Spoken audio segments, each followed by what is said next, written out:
Praise the lord. ఉదయకాల సమయంలో ప్రార్థించారా? ప్రభు యొక్క వాక్యాన్ని చదివారా?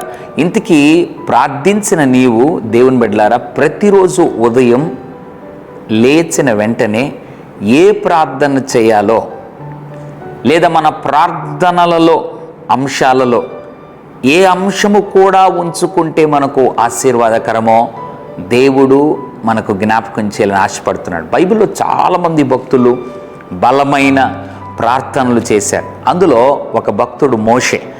దైవజనుడైన మోషే చేసిన ప్రార్థనలో దేవుడు ఒక మాటను ఈ ఉదయ కాలములో నీవు ప్రార్థనలో ఇది మొదలుకొని ఆ మాట ప్రతిరోజు జ్ఞాపకం చేసుకోవాలి, అడగాలి నన్ను అని ప్రభు మనతో జ్ఞాపకం చేయాలని ఆశపడుతున్నాడు. ఏంటా మాట?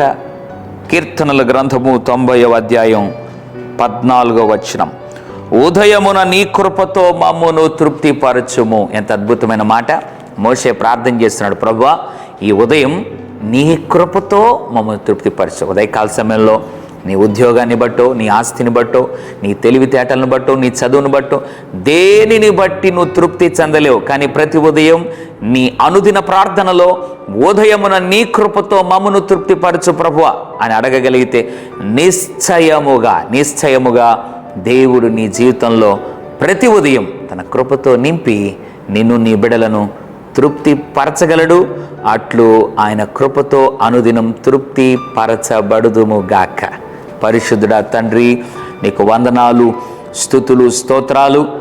ఉదయమున కృపతో తృప్తిపరచు అనేటువంటి నాయన ప్రార్థన మోషే ద్వారా ఉదయకాల సమయంలో ప్రభు ఆ మాటను నాయన, ఆ ప్రార్థనను మాకు నాయన ఆయన జీవిత అనుభవాలలో నుండి మాకు జ్ఞాపకం చేసినందుకు వందనాలు.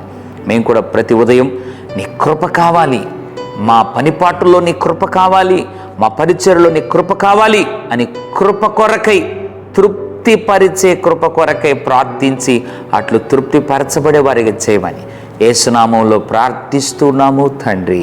ఆమెన్. God bless you.